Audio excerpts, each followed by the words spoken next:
দ্বিতীয় ভোটটি হবে, আমি আগেই বলেছি, বাংলাদেশের স্বাধীনতা সার্বভৌমত্ব হেফাজতের পক্ষে, ন্যায় এবং ইনসাফের শাসন কায়েমের পক্ষে। এই বাংলাদেশে রাজার ছেলে রাজা হবে, মন্ত্রীর ছেলে মন্ত্রী হবে, সেই সংস্কৃতির ধারা আমরা পাল্টে দিতে চাই।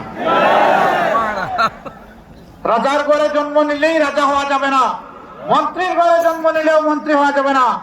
আর আপন যোগ্যতা যদি থাকে, সে কেবল এই কাজের জন্য নির্বাচিত হবে। আমরা এমন বাংলাদেশ চাই, একজন সাধারণ রিক্সা চালক ভাই তার সন্তানের মেধা বিকাশের মাধ্যমে একদিন যেন সেও এদেশের প্রধানমন্ত্রী হতে পারে। ওই বাংলাদেশটা আমরা করতে চাই। অতীতের বস্তা পচা রাজনীতি, যেটা ফ্যাসিবাদ উপহার দিয়েছে, এক না একতন্ত্র উপহার দিয়েছে, দুর্নীতিতে দেশকে চ্যাম্পিয়ন বানিয়েছে, ডুবিয়ে দিয়েছে, ওই রাজনীতিকে আমরা লাল কার্ড দেখাতে চাই। আপনারা প্রস্তুত? আলহামদুলিল্লাহ। আমাদের কাছে হিন্দু, মুসলমান, বৌদ্ধ, খ্রিস্টান সবাই সমান। এই আসমানের ছাদের নিচে আর এই জমিনের বিছানার উপরে বাংলাদেশে যারা বসবাস করবে, আমরা তাদের সকলের সমান অধিকার নিশ্চিত করতে বদ্ধপরিকর। আপনারা আমাদের জন্য দোয়া করবেন। ইনশাআল্লাহ এই কাজে আমরা এগিয়ে যাব, কেউ বাধা দিয়ে আমাদেরকে আটকাতে পারবেন না।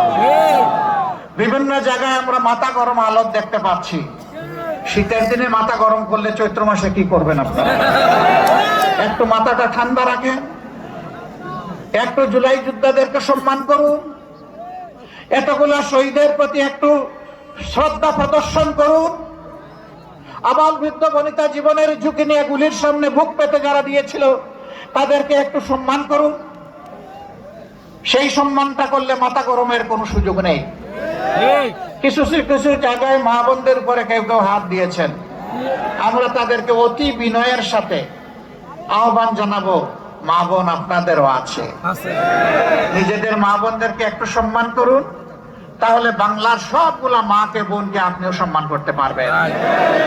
খবরদার মাদের সম্মান নিয়ে টান দেবেন না, আল্লাহর আরশ কেঁপে উঠবে। মাদের একটা দীর্ঘশ্বাস আপনাকে জ্বালিয়ে পুড়িয়ে ছাই করে দেবে। কারণ কোন মানুষ দুনিয়ায় মায়ের পেট ছাড়া আসতে পারে নাই। দুইজন ছাড়া, হযরতে আদম আলাইহিস সালাম এবং হাওয়া আলাইহিস সালাম। ঈসা নবী তার কোনো পিতা ছিলেন না, কিন্তু মা ছিলেন, হযরতে মরিয়ম আলাইহিস সালাম। বাকি সবাই মায়ের গর্ভে আমরা জন্ম নিয়েছি। এই মার বেইজ্জতি আমরা সহ্য করতে পারবো না।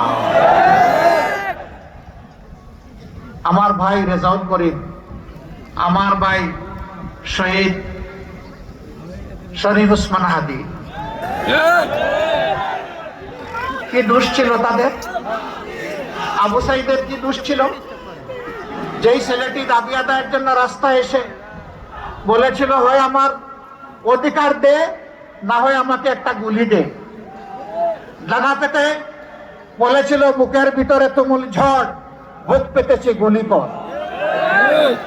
1, 2, 3 গুলি করেছে। আবু সাইদ দৌড় দেয়নি, কারণ বীরেরা পালায় না। বীরেরা মোকাবিলা করে এগিয়ে যায়, জাতিকে পথ দেখায়, আলো ছড়ায়, বীর জন্ম দিতে মাদেরকে উৎসাহিত করে।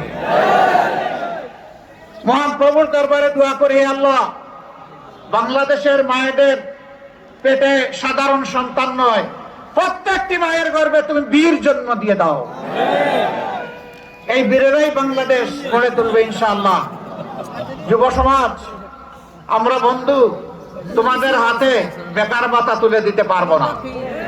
বেকার ভাতা তুলে দিয়ে তোমাদেরকে অপমানিত করতে চাই না।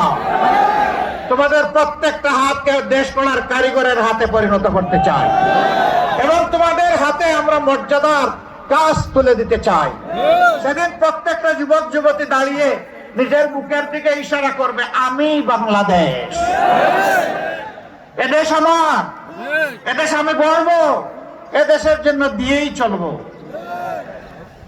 এদেশ আমাকে যা দিবে আলহামদুলিল্লাহ, কিন্তু আমি আমার সব কিছু উজাড় করে এই দেশকে দেবো। আমি বসে বসে বেকার ভাতা খাবো না।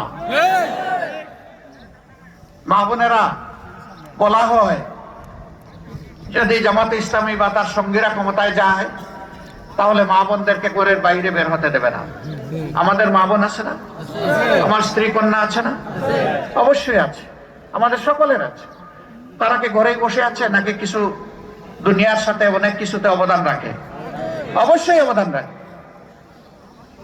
তারা যদি ঘরের বাইরে গিয়ে অবদান রাখতে পারে, তারা যদি উচ্চশিক্ষা নিতে পারে, তারা যদি দক্ষ নাগরিক হিসাবে গড়ে উঠতে পারে, বাংলাদেশের প্রত্যেকটা মাকে আমরা সেইভাবেই গড়ে তুলবো ইনশাআল্লাহ। ঘরে চলাচলে এবং কর্মস্থলে 3 জায়গায় 2টা জিনিস অগ্রাধিকারের ভিত্তিতে আগেই আমরা নিশ্চিত করবো ইনশাআল্লাহ। একটি হচ্ছে মায়ের মর্যাদা, আরেকটি হচ্ছে তাদের অবশ্যই আমরা নিরাপত্তা নিশ্চিত করব। এই 2 জিনিস এখন নেই, আমরা বদ্ধপরিকর ইনশাআল্লাহ আমরা এটা করব। যারা এই কথাগুলো ছড়ায় তারা ইতিমধ্যে টের পেয়েছে মারা কোন দিকে তাকিয়ে আছে।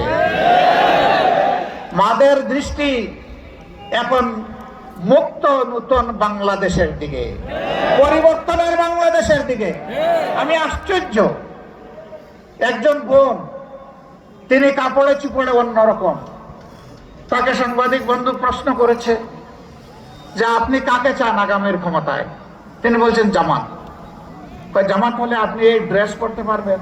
বলে পারবো না, আপনাকে তো অন্য ড্রেস পরতে হবে। পরবো। আচ্ছা, আপনি জামাতকে কেন চান? বলে যে জামাত আসলেই দেশটা ঠিক হবে।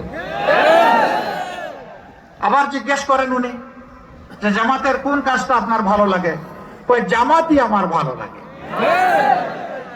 হোলসাম, পুরাটা, আলাদা কিছু না। আমরা মায়েদের প্রতি গভীর কৃতজ্ঞতা জানাই। এই যে মায়েরা আমাদেরকে এইভাবে তাদের হৃদয়ে জায়গা করে দিয়েছেন, তাদের এই যে দোয়াটা, এটা আমাদের শক্তি। ইনশাআল্লাহ আপনাদের এই আস্থার প্রতিদান দেওয়ার জন্য আমরা লড়ে যাব ইনশাআল্লাহ। আলিম উলামার ব্যাপারে একটা কথা ছড়ানো হচ্ছে, জামাত ক্ষমতায় গেলে কওমি মাদ্রাসা থেকে যারা ফারিগ হয়েছেন, শিক্ষা নিয়েছেন, সেই মাদ্রাসাগুলো বন্ধ করে দেওয়া হবে আর মসজিদ থেকে তাদেরকে বিদায় দিয়ে দেওয়া হবে। এটা জগতের একটা জঘন্য মিথ্যাচার। কওমি মাদ্রাসা আমাদের হৃদয়, আমাদের কলিজা। ইসলামী শিক্ষা মূলত তারাই এখন ধরে রেখেছেন। আমরা কথায় নয়, কাজে প্রমাণ করব কওমি মাদ্রাসা মানেই আমাদের কলিজা ইনশাআল্লাহ। যারা ভয় দেখায় তারা মতলববাজ। আমরা আশা করি তাদের এই মতলব সবাই বুঝেন। সম্মানিত ভাইয়েরা, আজকে আর কথা বাড়াবো না। ন্যায় ইনসাফের বাংলাদেশ গড়ার জন্য আমরা একা নয়, 11টি দল আমরা চাচ্ছি ঐক্যবদ্ধ বাংলাদেশ।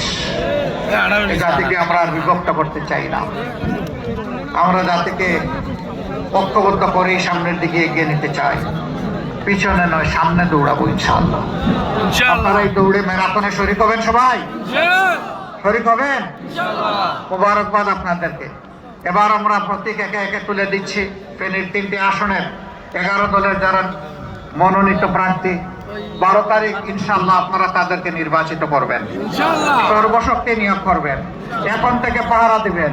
কালো চিল যেটা আকাশ থেকে জমিনে নেমে এসে ছু মেরে কারো ভোট নিয়ে যেতে না পারে, পাহারা দিতে পারবেন? নাকি 36 জুলাইয়ের পরে ঘুমায় পড়ছেন আপনারা? না, ইনশাআল্লাহ পাহারা দিয়ে রেজাল্ট হাতে নিয়ে ঘরে ফিরবেন।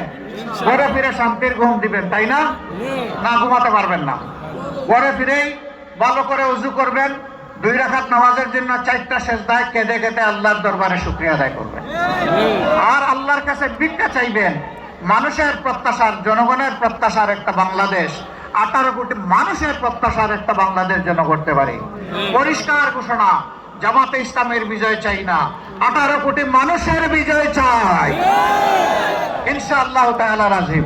এবার ফেনী 1 আসনে ডান দিকে আসেন। আমি